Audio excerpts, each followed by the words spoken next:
अगर हम इसकी नेशनैलिटी की बात करें, आपको नेशनैलिटी बहुत ईजिली मिल जाती है। आप जितनी जल्दी अप्लाई करेंगे आपको मैक्सिमम यूनिवर्सिटीज़ मिलेंगी, और जितना लेट अप्लाई करेंगे आपको यूनिवर्सिटीज़ में उतनी ही लिमिटेशन मिलेगी। यहाँ पे जो इंटरनेशनल स्टूडेंट्स हैं उनको टैक्स जो है वो पे नहीं करने पड़ते। अगर हम दूसरे कंट्रीज़ की बात करें, वो आपको टॉर्चर करते हैं, स्टूडेंट्स को डिप्रेशन में डालते हैं और उनसे फीस मांगते हैं, बल्कि आपको इंटर ही नहीं होने देते। अच्छा सर, जैसे कि साइप्रस का जो वीज़ा रेशो वो 100% है, तो पुर्तगाल का क्या वीज़ा रेशो है? यहाँ पे जो एप्लीकेशन प्रोसेस है पुर्तगाल का, वो बाकी कंट्रीज़ जो हैं उनकी निस्बत बहुत ज़्यादा ही ईजी है। ये तो बहुत ही कम कॉस्ट बताई है सर आपने। स्टूडेंट्स मिनिमम बजट के साथ पुर्तगाल में जा सकते हैं। आपको बहुत ही इजी वे में बहुत ही जल्दी अपॉइंटमेंट वीज़ा की मिल जाती है। अगर आपको लीगलाइजेशन की भी अगर अपॉइंटमेंट लेनी है, वो भी आपको बहुत जल्दी मिल जाती है। Hey everyone, welcome back to our new podcast session. This is me Anam Jabbar from university page visa consultant, और मेरे साथ मौजूद है सर उमर। आज का हमारा टॉपिक बहुत ही इंटरेस्टिंग होने वाला है, क्योंकि आज हम बात करेंगे पुर्तगाल के बारे में कि आप किस तरह यहाँ की यूनिवर्सिटीज़ में एडमिशन ले सकते हैं, क्या क्या रिक्वायरमेंट्स हैं, स्कॉलरशिप्स कौन कौन सी ऑफ़र की जाती है स्टूडेंट्स को। अपार्ट फ्रॉम डैट हम प्रोसेस के बारे में भी बात करेंगे। तो आपसे रिक्वेस्ट है कि इस वीडियो को एंड तक ज़रूर देखिएगा, और अगर आपने अभी तक हमारे चैनल को सब्सक्राइब नहीं किया तो सब्सक्राइब ज़रूर कर दीजिएगा। तो चलिए वीडियो को स्टार्ट करते हैं। पुर्तगाल एक साउदर्न यूरोपियन कंट्री है, शेंजन जोन में ही आता है। इसकी पॉपुलेशन 11 मिलियन है। इसकी ऑफिशियल लैंग्वेज को देखा जाए तो पुर्तगीज़ इसकी ऑफिशियल लैंग्वेज है, और ये कंट्री यूरोप का है, तो यहाँ पे यूरो करेंसी यूज़ होती है। लिस्बन यहाँ का कैपिटल है। पुर्तगाल टूरिज़्म के हवाले से काफ़ी फेमस है। दुनिया भर से बहुत सारे लोग इसको विज़िट करने के लिए आते हैं।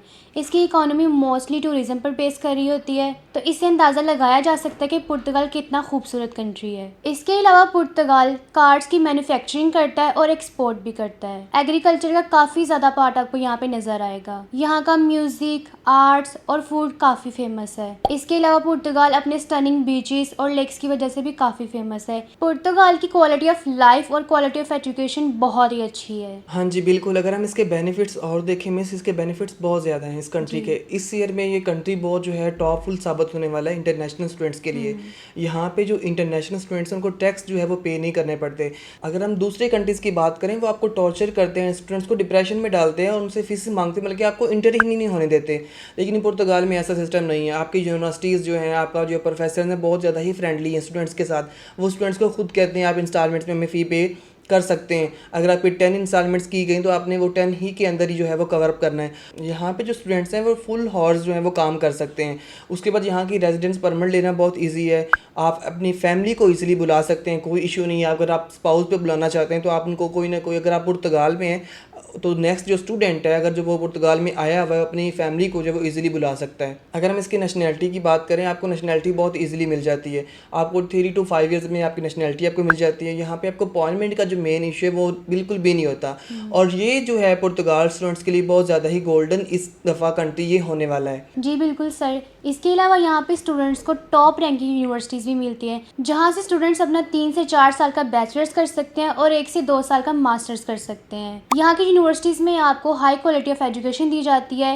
यूनिवर्सिटीज़ की बात करें तो इनमें सबसे पहले आती है यूनिवर्सिटी ऑफ पोर्टो, उसके अलावा university of Lisbon, university of Aveiro, इसके अलावा यूनिवर्सिटी ऑफ कैम्ब्रो, और इसके अलावा भी और भी बहुत सारी प्राइवेट और पब्लिक यूनिवर्सिटीज़ आपको मिल जाएंगी, जहाँ पे आप हाई क्वालिटी ऑफ एजुकेशन हासिल कर सकते हैं। आपको यहाँ की यूनिवर्सिटीज़ में एडमिशन लेने के लिए 50 to 60% मार्क्स चाहिए होते हैं। अगर आईएलटीएस की बात करें तो ये डिपेंड करता है आपके कोर्स पे और आपकी यूनिवर्सिटी पर कि आप किस यूनिवर्सिटी में एडमिशन लेना चाह रहे हैं। अब हम इसका सर उमर से एप्लीकेशन प्रोसेस पूछ लेते हैं कि किस तरह स्टूडेंट्स यहाँ पे एडमिशन ले सकते हैं। तो जी सर, हमारे व्यूवर्स को बताइएगा कि वो किस तरह यहाँ पे एडमिशन ले सकते हैं। हाँ जी, बिल्कुल मिस। यहाँ पे जो एप्लीकेशन प्रोसेस है पुर्तगाल का, वो बाकी कंट्रीज़ जो हैं उनकी निस्बत बहुत ज़्यादा ही इजी है। इसका इजी इस वजह से मैं कह रहा हूँ, यहाँ पे 3 राउंड्स होते हैं। अब राउंड स्टूडेंट्स कन्फ्यूज़ हो रहे हैं कि राउंड्स क्या है। राउंड्स का मतलब ये है कि आपको 3 चांस दिए जाते हैं। अगर आपका फर्स्ट राउंड के अंदर एडमिशन नहीं हुआ तो आपको सेकंड राउंड के अंदर आप जो है अप्लाई कर सकते हैं। अगर आपका सेकंड राउंड में नहीं हुआ तो आप थर्ड राउंड में अप्लाई कर सकते हैं। बेसिकली तीनों राउंड्स का एक ही इंटेक है। इनका जो मेजर इंटेक आ रहा है वो सितंबर ही इंटेक है। अगर आप तीनों राउंड्स के अंदर जो है आपको 2 राउंड्स क्लियर नहीं हुए, थर्ड जो आपका राउंड है वो क्लियर हो जाता है, तो आप जो है सितंबर इंटेक के अंदर जो है मूव ऑन कर सकते हैं। अब मीन्स कि हम तीनों राउंड में किसी भी टाइम जा सकते जी हैं। बिल्कुल। अगर हम इसके एप्लीकेशन प्रोसेस की मज़ीद बात करें, आपको सिंपल गूगल के ऊपर अपनी यूनिवर्सिटी का नाम लिखना है, वहाँ पे अपनी एप्लीकेशन एक फॉर्म होगा उसको फिल करना है, वहाँ पे अपने डॉक्यूमेंट्स वगैरह को अपलोड करना होता है। इसका प्रोसेस ये भी है, सबसे पहले आपको लीगलाइजेशन करवानी पड़ती है एम्बेसी से। पुर्तगाल की एम्बेसी इस्लामाबाद में है, वहाँ से आपने इसकी लीगलाइजेशन करवानी है। उसके बाद अपने मुफा से भी इसको टेस्टेड करवाना है और आपके डॉक्यूमेंट्स HEC से भी टेस्टेड होने चाहिए। ये तीनों प्रोसेस के बाद जो है आप यूनिवर्सिटीज़ के अंदर अप्लाई करेंगे। अगर आप लीगलाइजेशन के बगैर अप्लाई करेंगे तो वो आपकी एप्लीकेशन जो है वो एक्सेप्ट नहीं होगी, वो आपको डायरेक्ट रिजेक्शंस दे देंगे। पहले आपने ये प्रोसेस कंप्लीट करना है लीगलाइजेशन वाला, क्योंकि लीगलाइजेशन की अपॉइंटमेंट आपको ईजिली मिल जाएगी। आपने वो ईजिली अपने ईमेल के थ्रू अपॉइंटमेंट लेनी लीगलाइजेशन की, और उसके बाद जो है आपने लीगलाइजेशन करवाने के बाद आपका मुफा से टेस्टेड भी हो जाएगा, HEC से आपके डॉक्यूमेंट टेस्टेड भी हो जाएंगे। उसके बाद देन आपने यूनिवर्सिटीज़ के अंदर अप्लाई करना शुरू कर देना है। वो एक फॉर्म होगा ऑनलाइन, आपने उसको फिल करना है, अपने डॉक्यूमेंट सारे लीगलाइज जो आपने अपलोड करने हैं। अपलोड करने के बाद 1 से 2 मंथ तक आपको रिप्लाई आना स्टार्ट हो जाएगा। और लीगलाइजेशन की जो कॉस्ट की अगर हम बात करें वो आपको 30 to 50 के तक आ सकती है। यहाँ पे इतना एक लेंथी प्रोसेस नहीं है, आप बिल्कुल अभी से अपने डॉक्यूमेंट्स रेडी कर सकते हैं। और अगर हम इसके एडमिशन्स ओपनिंग की बात करें, वो कब से ओपन हो रहे हैं, वो जनवरी से लेके मार्च अप्रैल तक जो है इसके एडमिशन्स ओपन हो रहे हैं। जिस तरह राउंड्स के हिसाब से फर्स्ट राउंड में अप्लाई करेंगे तो आपका जल्दी जो है वो प्रोसेस होगा, आपको इजीली एडमिशन्स मिल जाएगा क्योंकि एप्लीकेंट्स वहाँ पे कम होते हैं।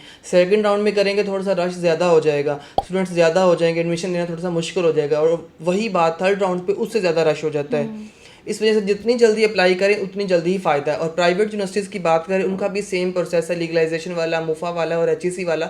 और यहाँ पे जो प्राइवेट यूनिवर्सिटीज़ के 2 इंटेक्स आपको मिल सकते हैं, और वहाँ पे राउंड्स नहीं होते। ये पब्लिक यूनिवर्सिटीज़ में राउंड्स 3 आपको अवेलेबल दिए जाते हैं। तो जी बिल्कुल, आप जितनी जल्दी अप्लाई करेंगे आपको मैक्सिमम यूनिवर्सिटीज़ मिलेंगी, और जितना लेट अप्लाई करेंगे आपको यूनिवर्सिटीज़ में उतनी ही लिमिटेशन मिलेगी। इसके अलावा देखा जाए तो यहाँ की जो यूनिवर्सिटीज़ होती हैं उनकी डिफरेंट कंट्रीज़ की यूनिवर्सिटीज़ के साथ कोलैबोरेशन होती है। यहाँ पे स्टूडेंट्स को इरास्मस एक्सचेंज प्रोग्राम जैसी स्कॉलरशिप भी दी जाती है, जिनसे स्टूडेंट डिफरेंट कंट्रीज़ में जाके अपनी एक डिग्री का हिस्सा 2 कंट्रीज़ में कर सकते हैं। इससे स्टूडेंट्स को एक्सपोजर मिलता है, आपकी नेटवर्किंग बनती है, जो कि आपको फ्यूचर में काफ़ी बेनिफिशियल साबित होता है। हाँ जी बिल्कुल। यहाँ पे स्कॉलरशिप्स जो हैं आपको स्टूडेंट्स को बहुत ज़्यादा मिलती हैं। इनकी एक स्कॉलरशिप है गवर्नमेंट स्कॉलरशिप, पुर्तगाल गवर्नमेंट स्कॉलरशिप के नाम से, वो बहुत ज़्यादा फेमस है। अगर हम उसके एलिजिबिलिटी क्राइटेरिया की बात करें, वहाँ पे आपको आइट्स की रिक्वायरमेंट्स नहीं मिलती। आपका CGPA जो है वो 3+ होना चाहिए, आपका फील्ड के अंदर जो रेलिवेंट एक्सपीरियंस होना चाहिए। और उसके बाद जो है यहाँ पे मुख्तलिफ आपको कोर्सेज़ मिलते हैं इनके जो गवर्नमेंट स्कॉलरशिप के ऊपर। ओवरऑल सारी वो गवर्नमेंट स्कॉलरशिप जो यूनिवर्सिटीज़ को कवर अप कर रही होती है। उसके बाद इनके एरास्मस जो आपने बताया एक्सचेंज प्रोग्राम्स, वो बहुत ज़्यादा होते हैं। आपको एक कंट्री से दूसरी कंट्री जाने का मौका मिलता है, आपकी ट्रैवल हिस्ट्री में आप इजाफा होता है। और ये टॉप वाइज और इकोनॉमिक वाइज रिच कंट्री हैं। अगर हम इनके बात करें, इनकी यूनिवर्सिटीज़ की मेरिट बेस्ड स्कॉलरशिप्स होती हैं जो कि यूनिवर्सिटीज़ खुद प्रोवाइड करती हैं। इनकी यूनिवर्सिटीज़ की अपनी स्कॉलरशिप होती है, वो आपको खुद ही एलिजिबल उसमें कर लेते हैं, आपको अप्लाई करने से अलग की ज़रूरत नहीं होती। और उसके अलावा इनकी नीड बेस्ड स्कॉलरशिप्स काफ़ी ज़्यादा जो हैं वो होती हैं। ऐसे स्टूडेंट जिनके पास जो है वो फिनेंशियल इशूज़ चल रहे हैं, जिनकी इनकम जो है वो 22 लाख मंथली इनकम है, उनके अंदर जो है वो स्कॉलरशिप, जो नीड बेस्ड स्कॉलरशिप है, उनके लिए वो अवेलेबल है। वो अप्लाई करके अपना जो है वो उसमें स्कॉलरशिप को हासिल कर सकते हैं। और मेरिट बेस्ड CGPA वाले, जिनका CGPA अच्छा होगा, उनको यूनिवर्सिटी की तरफ से मेरिट बेस्ड स्कॉलरशिप मिलेगी। एक्सीलेंस स्कॉलरशिप भी हो सकती हैं। उसके बाद और भी काफ़ी ज़्यादा स्कॉलरशिप्स हैं जो कि यूनिवर्सिटीज़ ऑफर करती है। इसके अलावा सर यहाँ पे समर प्रोग्राम्स भी मैंने सुना आते हैं जी ऐसे बिल्कुल, समर प्रोग्राम्स भी आपको मिलते हैं। उसके बाद शॉर्ट आपको इंटर्नशिप्स भी दी जाती हैं, पेड इंटर्नशिप्स, वो काफ़ी ज़्यादा होती हैं। जिस तरह आपने शॉर्ट कोर्सेज़ की बात की, वो भी इनके ज़्यादा काफ़ी ज़्यादा अवेलेबल होते हैं। और स्टूडेंट्स जो हैं वो आते हैं शॉर्ट टर्म के लिए, जिनका एक एम होता है कि हम शॉर्ट टर्म के लिए आए, हम 2 ईयर्स के नेशनल डी वीज़ा पर ना आए, तो हम जो शॉर्ट कोर्सेज़ के लिए आए तो वो भी वो कर सकते हैं, अपने ड्रीम्स को पूरा कर सकते हैं पुर्तगाल के अंदर। इसके अलावा स्टूडेंट्स अपनी बैचलर्स और मास्टर्स की डिग्री को भी परस्यू कर सकते हैं, जिसमें उनको वैरायटी ऑफ कोर्सेज मिलते हैं, और ये कोर्सेज आपको इंग्लिश में पढ़ाए जाते हैं, जिनमें hospitality, microbiology, computer sciences, software engineering, renewable energy, और इसके अलावा पुर्तगाल टूरिज्म के हवाले से काफ़ी फेमस है, तो आप टूरिज्म में भी एडमिशन ले सकते हैं। इसके अलावा बिजनेस, साइबर सिक्योरिटी, मैनेजमेंट, आपको वैरायटी ऑफ कोर्सेज यहाँ पे मिलेंगे। और यहाँ की ट्यूशन फ़ी की बात करें तो वो भी बहुत ही रीज़नेबल है। तो सर आप हमें बताइए कि यहाँ की जो ट्यूशन फ़ी है वो कहाँ तक रेंज करती है? हाँ जी, मैं स्टूडेंट्स को बताता चलूँ, ऐसे स्टूडेंट्स जो कि इतना ज़्यादा अफोर्ड नहीं कर सकते फ़ीसिस को, मतलब अगर डिफरेंट कंट्रीज़ की बात करें, यूरोपियन कंट्रीज़ की हम बात कर लें, बेल्जियम की बात कर लें या स्विट्ज़रलैंड की बात कर लें, वहाँ पे फ़ीसिस बहुत ज़्यादा हैं, आसमानों को वो छू रही हैं। लेकिन यहाँ पे जो फ़ीसिस आपकी नॉर्मल वे में स्टार्ट हो रही है 1000 यूरो से लेके 4000 यूरो तक जा रही है पब्लिक यूनिवर्सिटीज़ की। अगर हम बैचलर की बात करें, ये मैंने मास्टर्स की बताई हैं, अगर हम बैचलर्स की बात करें, बैचलर की जो फ़ीस स्टार्ट हो रही है वो 950 यूरो से लेके आपकी 300 यूरो तक जा रही है। और अगर पीएचडी की बात करें, पीएचडी की फ़ी जो है वो 2500 यूरो से लेके 5000 यूरो तक जा सकती है। और यहाँ की मज़े की बात ये है, जिस तरह मैंने पहले बताया कि स्टूडेंट्स जो हैं अगर 1000 यूरो उनको ज़्यादा भी फ़ी लग रही है, एक इंस्टॉलमेंट पे करें पाकिस्तान से और मूव हो जाएँ पुर्तगाल के अंदर, वहाँ पे जॉब वगैरह करके 9 इंस्टॉलमेंट्स आप यूनिवर्सिटी से करवा सकते हैं। इतनी ज़्यादा आपको वो रिलीफ देते हैं कि 9 इंस्टॉलमेंट्स के अंदर आपने अपनी फ़ी का पे करनी, वहाँ पे आप सुकून से अपना अर्न करें और फ़ी को जो है साथ साथ पे करें। बाकी जो है वो कंट्रीज़ की तरह नहीं कि आपने 50% फ़ी पे करके आना है। यहाँ पे अगर आपकी 1000 यूरो भी फ़ी बन रही है तो आपने 200 यूरो फ़ी पे कर दें फर्स्ट इंस्टॉलमेंट में, बाकी आप उधर जाके सारी जो है वो पे कर सकते हैं। सर जैसे आपने बताया कि स्टूडेंट्स यूनिवर्सिटीज़ को इंस्टॉलमेंट में फ़ी पे कर सकते हैं, तो क्या स्टूडेंट पुर्तगाल में जाके पार्ट टाइम जॉब करके वहाँ की फ़ी अफोर्ड कर सकते हैं? जी बिल्कुल, सारा दिन वो कर सकते हैं, सारा दिन काम करके यूनिवर्सिटीज़ में इतनी रिस्ट्रिक्शन दी जाती हैं कि वहाँ पे कोई इस तरह का हार्ड काम नहीं है कि आपने जो है वो अपने एग्ज़ाम्स देने हैं, आपने ये करना है। स्टूडेंट्स जो हैं वो सारा दिन काम करके भी वहाँ की फ़ीसेस को ईज़िली जो है वो कवर अप कर सकते हैं। वहाँ पे जॉब का सिस्टम बहुत ज़्यादा ईज़ी है। आप लोग जो है, आपको अगर 1 आवर की बात करें तो आपको 15 यूरो मिलते हैं पुर्तगाल के अंदर। 15 यूरो अगर आप 1 घंटा काम करते हैं कोई भी। और उसमें ये भी जॉब्स का भी इतना मुश्किल काम नहीं है, अगर आपको लैंग्वेज नहीं भी आती तो आपको ईज़िली कुछ ना कुछ जॉब्स मिल जाती हैं।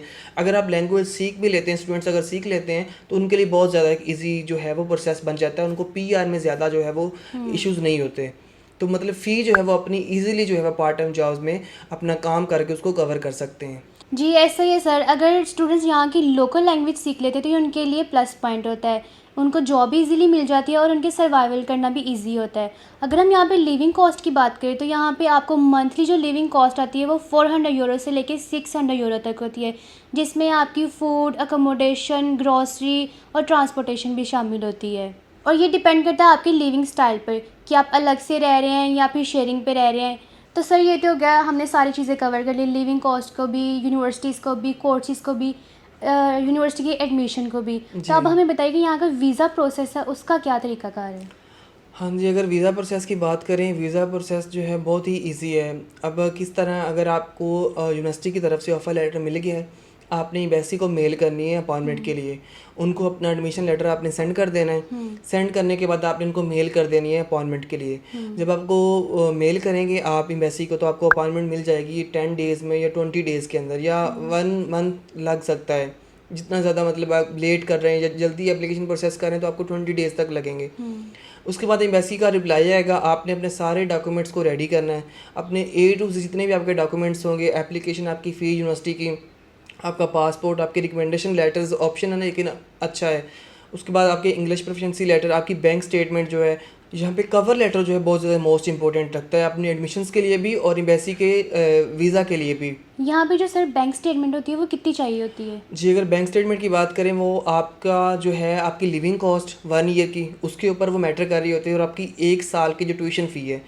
अब अगर एक एग्जांपल, फॉर एग्जांपल स्टूडेंट्स की जो फ़ी है वो है 1000 यूरो, और उसकी जो कॉस्ट आती है 1 मंथ की वो आती है 400 यूरो। उसको आपने मल्टीप्लाई करना होता है 1 ईयर से, और वो जो टोटल बैंक स्टेटमेंट बनती है वो बनती है आपकी 700 यूरो से लेके 9 या 800 यूरो तक। पाकिस्तान रुपीज़ में बात करें तो 20 to 22 लाख तक वो बनती है, बहुत ही मिनिमम है।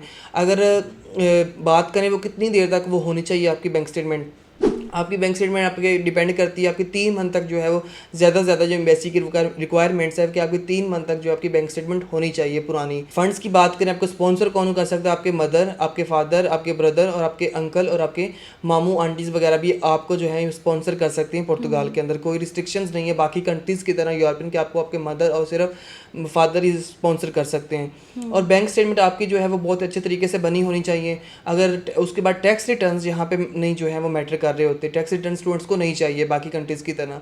और ये चीज़ें जो आपने अपने अच्छे तरीके से उसको कवर अप करना है। इनको रेडी करना है और एम्बेसी में इसको सबमिट करवा देना है। और ये इसका इतना सिंपल सा प्रोसेस है वीज़ा का। और यहाँ पे अपॉइंटमेंट का भी कोई मिस इशू नहीं है। मतलब सर कि यहाँ पे आपकी बैंक स्टेटमेंट जितनी स्ट्रांग होगी आपको वीज़ा मिलने के चांसेस उतने ही ज़्यादा होंगे। जी बिल्कुल। अच्छा सर, यहाँ पे जो अपॉइंटमेंट का सीन है वो क्या है? मतलब स्टूडेंट्स को जल्दी अपॉइंटमेंट मिल जाती है या थोड़ा डिले हो जाता है? जी अगर अपॉइंटमेंट की बात करें बाकी कंट्रीज़ वाला तो इधर कोई सीन नहीं है। बाकी कंट्री में अगर जर्मनी की बात करें वहाँ पे स्टूडेंट्स को अपॉइंटमेंट मिलती ही नहीं है। उसका प्रोसेस क्या है, एक रात में अपॉइंटमेंट ओपन करते हैं एक दिन के लिए, और स्टूडेंट्स बेचारा जो सारा दिन बैठा रहता है अपॉइंटमेंट के लिए, कब अपॉइंटमेंट ओपन होगी। उसको बाद फिर उसमें बुक करता है। अगर वो 2 to 5 मिनट्स तक अगर अपॉइंटमेंट बुक कर लेता है तो उसको अपॉइंटमेंट मिल जाती है। अदरवाइज़ जर्मनी के अंदर उसको अपॉइंटमेंट नहीं मिलती। लेकिन पुर्तगाल के अंदर सिस्टम टोटली अपोजिट है। आपको बहुत ही इजी वे में बहुत ही जल्दी अपॉइंटमेंट वीज़ा की मिल जाती है। अगर आपको लीगलाइजेशन की भी अगर अपॉइंटमेंट लेनी है वो भी आपको बहुत जल्दी मिल जाती है।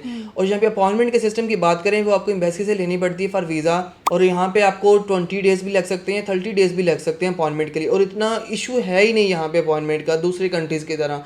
आपने अगर अभी अप्लाई किया है और आपको नेक्स्ट 10 डेज़ के अंदर आपको अपॉइंटमेंट मिल जाएगी। और मतलब ये कंट्री जो है इस वजह से मैं कह रहा हूँ कि गोल्डन होने वाला है स्टूडेंट्स के लिए 2025 सितंबर इनटेक के लिए। बिल्कुल ऐसा ही है। सर यहाँ पे जो प्रोसेस का टाइम है यूनिवर्सिटी का, जो एडमिशन प्रोसेस है और ये वीज़ा का प्रोसेस मिला के, तो ये कितने टाइम में हो जाता है? हाँ जी अगर बात करें हम टाइम ऑफ प्रोसेस की, अगर यूनिवर्सिटीज़ की बात कर लें, यूनिवर्सिटीज़ में टाइम लग सकता है आपको। अगर आपने फ़र्स्ट राउंड में अप्लाई किया है तो आपको जल्दी रिप्लाई आ जाएगा। आपके 1 या 2 मंथ लग सकते हैं आपको ये। उसके बाद आपको दूसरे जो आपको एम्बेसी के जो डॉक्यूमेंट्स उनको रेडी करने में तो मतलब मिनिमम आपका 3 to 4 मंथ आपको लग जाते हैं। अगर सेकंड राउंड की बात करें, सेकंड राउंड में आपको थोड़ा सा आपको टाइम लग सकता है। स्टूडेंट्स वहाँ पे ज़्यादा हो जाते हैं, उनका आपको रिप्लाई आएगा 2 मंथ में। और उसकी आपकी एम्बेसी की चेकलिस्ट फॉलो करते हो तो आपको 6 मंथ लग जाएंगे। इनटेक आपका वही एक रहेगा। थर्ड राउंड की बात करें, स्टूडेंट्स ज़्यादा हो जाते हैं, उसमें आपको थोड़ा सा एडमिशन लेटर लेट मिलता है। और अगर उसकी बात करें तो आपको 7 to 8 मंथ लग सकते हैं। मिनिमम प्रोसेस की बात करें या जल्दी प्रोसेस स्टूडेंट स्टार्ट करता है तो आपको 4 to 5 मंथ या 3 to 4 मंथ लग सकते हैं, इससे ज़्यादा नहीं लगते। इसके अलावा स्टूडेंट का सबसे जो बड़ा कंसर्न होता है वो रहता है PSW। जी तो वो आपको कितनी देर बाद मिलता है? PSW अगर स्टूडेंट्स अगर मास्टर करने गया है या PhD करने गया या बैचलर करने गया है, बैचलर के बाद आपको मिल जाती है। आपको 3 इयर्स का अगर आपका बैचलर डिग्री के मुताबिक डिपेंड कर रहा होता है तो आपको 1 ईयर का, आपकी डिग्री के बाद 1 ईयर का आपको मिलता है। सर्च वीज़ा आपको मिलता है, वहाँ पे स्टूडेंट्स को देते हैं अथॉरिटीज़ कि आप जाएं अपना जो है वो सर्च वीज़ा सर्च करें। आपको वो मतलब कोई भी जो आपको जॉब में मसला आ रहा है वो जॉब करें आप 1 ईयर में। अगर आपकी जॉब लग जाती है तो आपको बहुत ज़्यादा बेनिफिट्स मिलते हैं। अगर मास्टर की बात करें, 2 इयर्स के बाद मास्टर्स आप कंप्लीट करने के बाद जो है स्टूडेंट्स को 1 ईयर का वीज़ा मिलता है। मास्टर के स्टूडेंट्स हम जल्दी पिकअप कर लेते हैं चीज़ों को। और PhD की बात करें, PhD का भी यही सीन है, 3 to 5 इयर्स कंप्लीट करने के बाद आपको 1 ईयर का सर्च वीज़ा मिलता है जॉब्स के लिए। अगर आपकी जॉब वहाँ पे परमानेंट हो गई तो आपको फिर PR लेने में बहुत ज़्यादा आसानी हो जाती है। और पुर्तगाल की मज़े की बात ये है, आपका यहाँ पे एजुकेशन जो है आपका ईयर्स काउंट होते हैं। बाकी कंट्रीज़ क्या करते हैं, आपकी एजुकेशन ईयर्स काउंट नहीं करते। फॉर एग्जांपल आप बैचलर करने आए हो, आपको 3 ईयर बैचलर्स में हो गए हैं, उसके बाद आपने 2 इयर्स मास्टर का किया है, अब आपके 5 इयर्स कंप्लीट हो गए हैं, अब आप PR के लिए अप्लाई कर सकते हो। ये पुर्तगाल का बहुत अच्छा पॉइंट है कि आपका एजुकेशन के जो ईयर्स हैं वो उसको कंप्लीट कर रहे हैं, उसको साथ साथ मिला रहे हैं। और ये इसलिए इजी हो जाता है स्टूडेंट्स के लिए कि बाकी कंट्रीज़ में देखें क्या है, उनके जो एजुकेशन ईयर्स को काउंट ही नहीं किया जाता, उनके सिर्फ जो है जॉब्स के जो ईयर्स होते हैं उनको काउंट किया जाता है। तो पुर्तगाल इसके लिए जो है बहुत ही अच्छा ऑप्शन है। मीन्स कि जैसे एक स्टूडेंट बैचलर्स कर रहा है, 4 साल का बैचलर है, हाँ तो उसके जी। वो 4 साल भी काउंट होंगे और उससे 1 साल बाद उसको वो PR मिल हाँ जाएगी। जी, PR मिल जाएगी, उसके लिए अप्लाई कर सकता है और उसको वो नेशनैलिटी मिल जाएगी उस कंट्री की। और इसके मज़े की बात देखिए ये है कि उसको पाकिस्तान की नेशनैलिटी नहीं छोड़नी पड़ेगी। बाकी कंट्रीज़ की बात कर लें, वो वहाँ के उनकी जो है रूल्स हैं कि अगर आपने हमारे कंट्री की नेशनैलिटी ले रही है तो आपको पाकिस्तान अपनी जो नेशनैलिटी अपने कंट्री की वो छोड़नी पड़ेगी। लेकिन इधर पुर्तगाल में ऐसा नहीं है, आप पाकिस्तान के अंदर भी नेशनल रहते ही रहते हो, नेशनैलिटी आपकी बरकरार रहती है। लेकिन और जो पुर्तगाल के अंदर भी है आपको नेशनैलिटी और पासपोर्ट आपको मिल जाता है। फिर अपनी अपनी फैमिलीज़ को, अपने पार्टनर्स को, अपने चिल्ड्रंस को ईज़िली बुला लेते हैं। उनके लिए मसले जो हैं, उनके रास्ते उनके लिए खुल जाते हैं। तो ये एक बहुत ही अच्छा ऑप्शन है पुर्तगाल का। अच्छा सर, जैसे कि साइप्रस का जो वीज़ा रेशो वो 100% है, तो पुर्तगाल का क्या वीज़ा रेशो है? पुर्तगाल की अगर बात करें तो बिल्कुल जो है पुर्तगाल जो है एक अच्छा ऑप्शन रहा है स्टूडेंट्स के लिए। बहुत सारे स्टूडेंट्स गए हैं वीज़ा रेशो जो इसकी बात करें 99% इसका वीज़ा रेशो है, बहुत ही बेस्ट है स्टूडेंट्स के लिए इस दफ़ा तो, बहुत ही ज़्यादा वर्क वीज़ा वालों के लिए भी और स्टूडेंट्स जो कि स्कॉलरशिप पे जा रहे हैं उनके लिए भी बहुत ज़्यादा बेनिफिट वाला है। तो ये देखिए इतनी वीज़ा रेशो अच्छी पूरे यूरोपियन कंट्रीज़ में नहीं जितनी पुर्तगाल और साइप्रस की है। इसके अलावा सर हमारे बहुत सारे स्टूडेंट्स के क्वेश्चन आए होते हैं, तो हम उनको कवर करने की कोशिश करते हैं।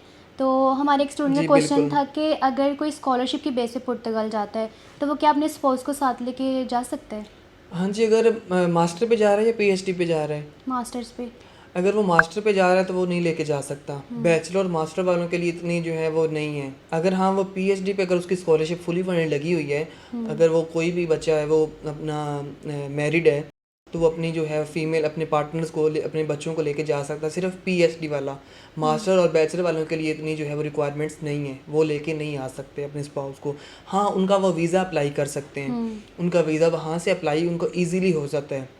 अगर एक बंदा मास्टर में स्टूडेंट्स मास्टर में और पीएचडी बैचलर कर रहा है सॉरी, तो फिर वो अपने जो है अपने पेरेंट्स को अपने विजिट पे बुला सकता है, अदरवाइज़ वो नहीं लेके जा सकते स्पाउस पे।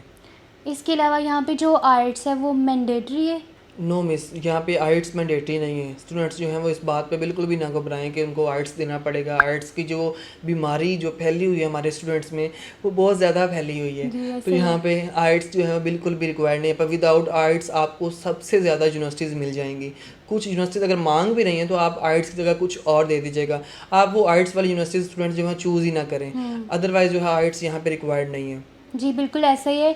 ऐसी भी यूनिवर्सिटीज़ हैं जहाँ पे आप अपनी इंग्लिश प्रोफिशिएंट सर्टिफिकेट की बेस पे अप्लाई कर सकते हैं। जी बिल्कुल। तो ज़रूरी नहीं है कि आप वही वाली यूनिवर्सिटी चूज़ करें जहाँ पे आर्ट्स रिक्वायर्ड हो, और भी आपके पास काफ़ी सारे ऑप्शंस मौजूद होते हैं। जी अच्छा सर, यहाँ पे जो पुर्तगाल का ओवरऑल जो कॉस्ट है वो कितनी आती है? हाँ जी, अगर ओवरऑल कॉस्ट की बात करें हम उसमें ऐड कर सकते हैं आपका मंथली एक्सपेंस।